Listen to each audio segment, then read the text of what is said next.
सुंदर सुंदर रचनाओं को दिखाते हैं। किसको? जिसने संपूर्ण विश्व ब्रह्मांड की रचना की हो, देखकर भगवान बड़े प्रसन्न हुए।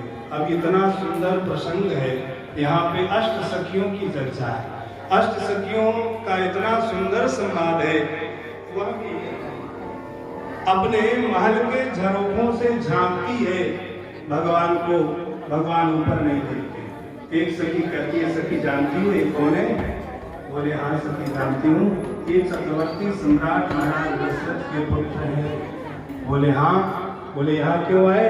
बोले विश्वामित्र जी के साथ आए। दूसरी सखी कहती है, महाराज सखियों के इस वचन को सुनकर लक्ष्मण जी कहते, भैया ये तो हमारे पिताजी के नाम को भी जानती है। लक्ष्मण जी का पर ऊपर नहीं देखे। दूसरी सखी कहती है, सखी पता है इनके माता क्या नाम है? बोले हाँ सखी हमें पता है। क्या नाम है? बोले इनके माता का नाम कौशल्या है। लक्ष्मण जी ने कहा, भैया ये तो हमारे भैया का भी नाम जानते हैं, जानती है, तो इसमें कौन आश्चर्य है? हमारे पिता चक्रवर्ती सम्राट, उनकी पट्ट महिषी हमारी माँ है। चलो। तो दूसरी सखी कहती है, जो गौर वर्ण वाला सुंदर छोटा वाला राजकुमार है, इसे जानती हो सखी? बोले हाँ। बोले इसकी माँ, इनके माँ के नाम नहीं देखते। फूल गिराकर सखियां संकेत कर, कल प्रातः काल पुष्प वाटिका में आना, तब तक आपको अपनी सुंदरता का अभिमान है। कब तक? गर्व करहूं रघुनंदन जनि मन माह देखम। सुंदरता का अहंकार हो सकता है। भगवान कहते हैं ठीक है, कल हम पुष्प वाटिका में आएंगे। सखियों ने संकेत कर दिया और भगवान प्रणाम करते हैं।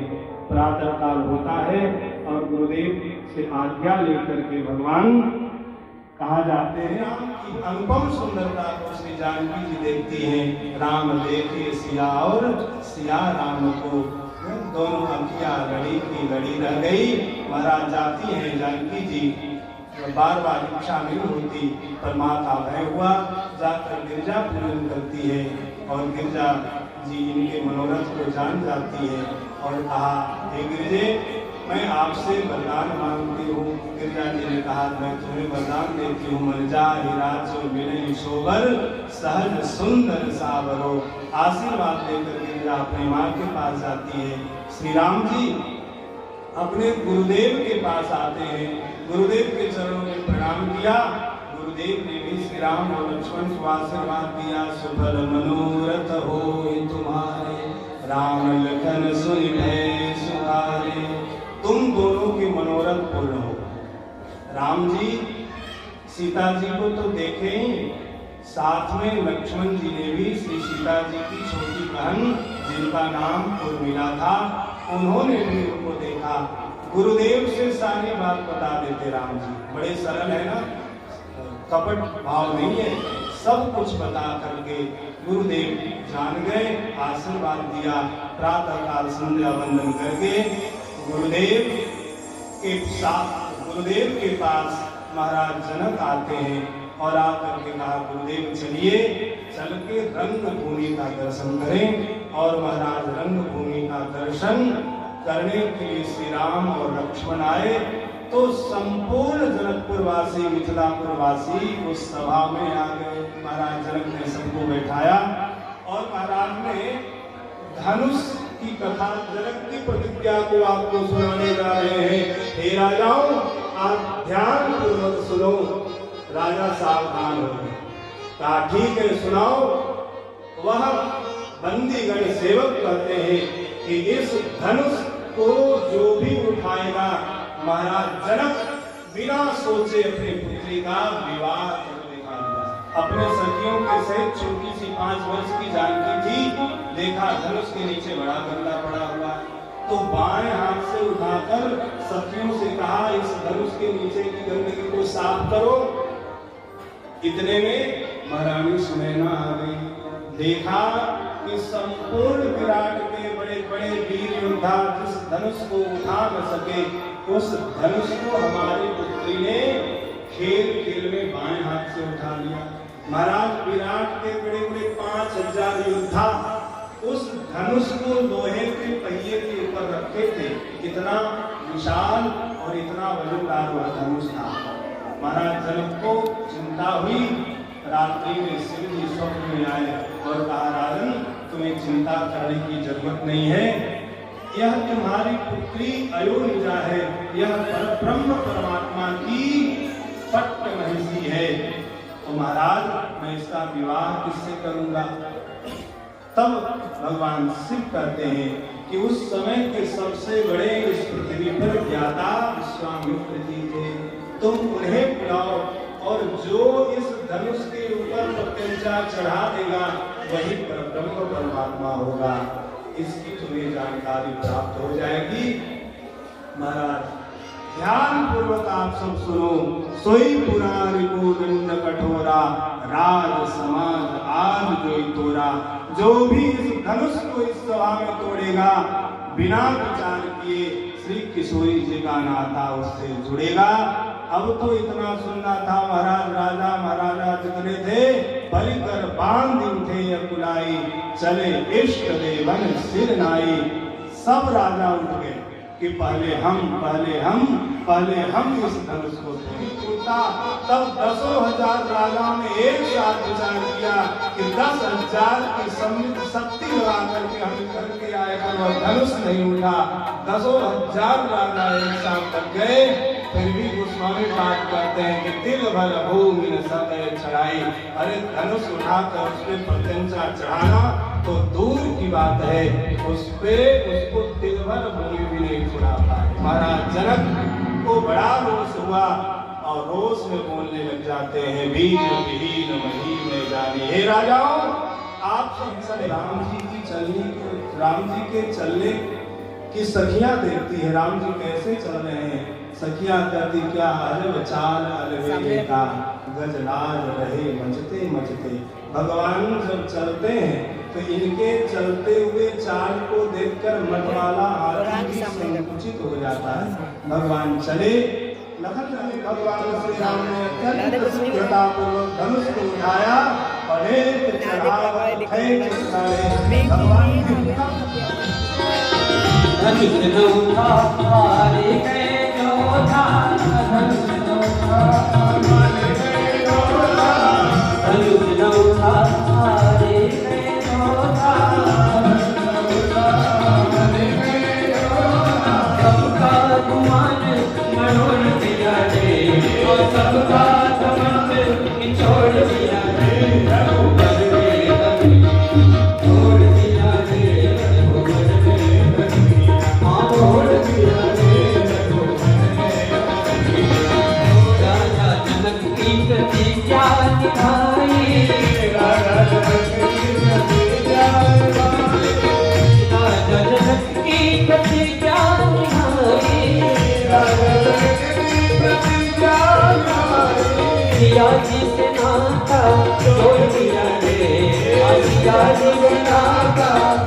क्यों नहीं झुकते?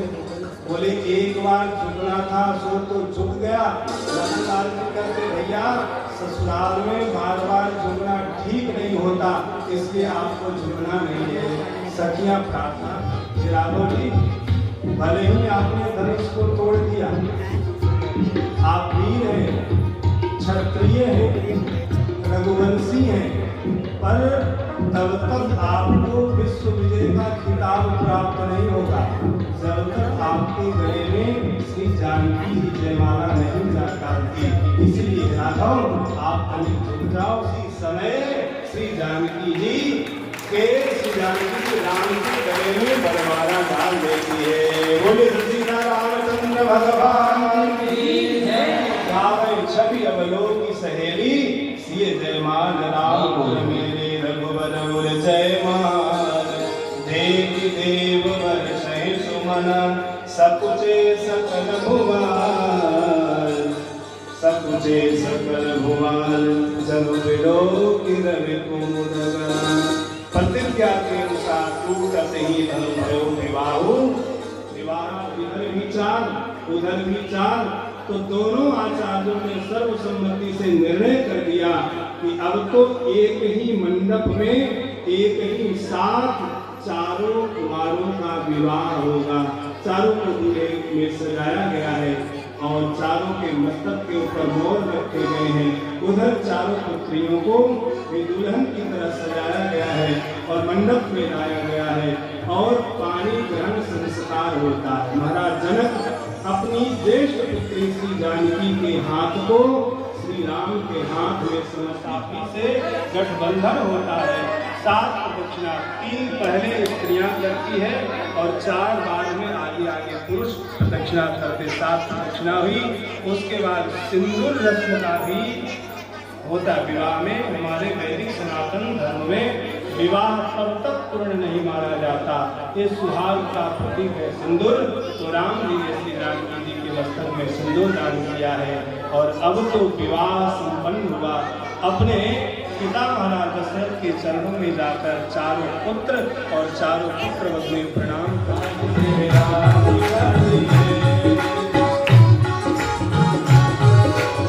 राम की शादी है, भगवान की शादी है। राम की शादी है, भगवान की शादी है। आज मेरे राम की शादी है, आज मेरे राम की शादी है।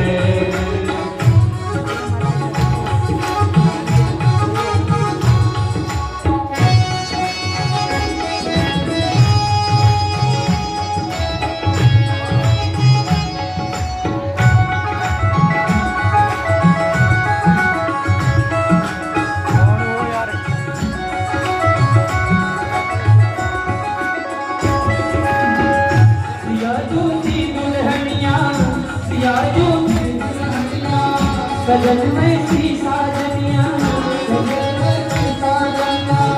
चांद के साथ चंदनिया, चांद के साथ चंदनिया, अहों में सी अंगनिया।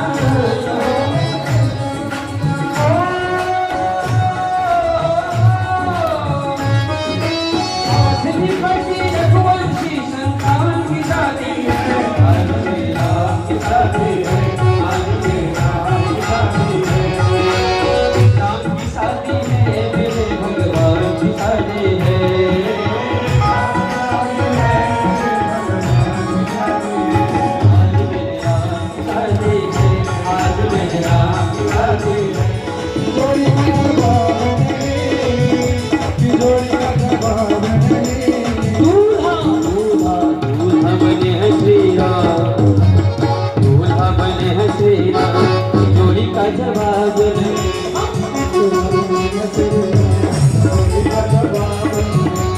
दूल्हा बने श्री राम, जोड़ी का जवाब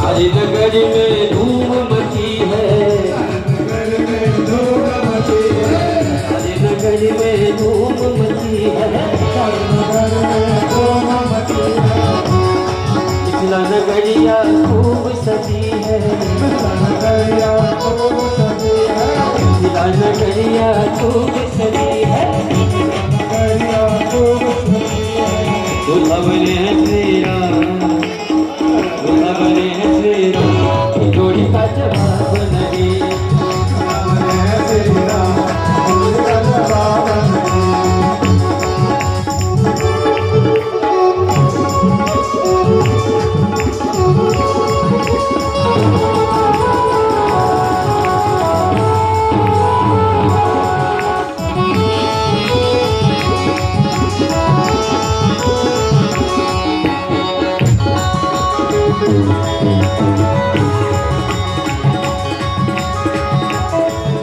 दुल्हा के दुल्हे आरती उतारो, रघुनंदन दुल्हा के, रघुनंदन दुल्हा के, मन मोहना दुल्हा के, रघुनंदन दुल्हा के, मनमोहना दुल्हा के, रखिए आरती उतारो, रघुनंदन दुल्हा के, हे आरती उतारो, रघुनंदन दुल्हा लेते जाना कल फिर आना, ना शर्माना जी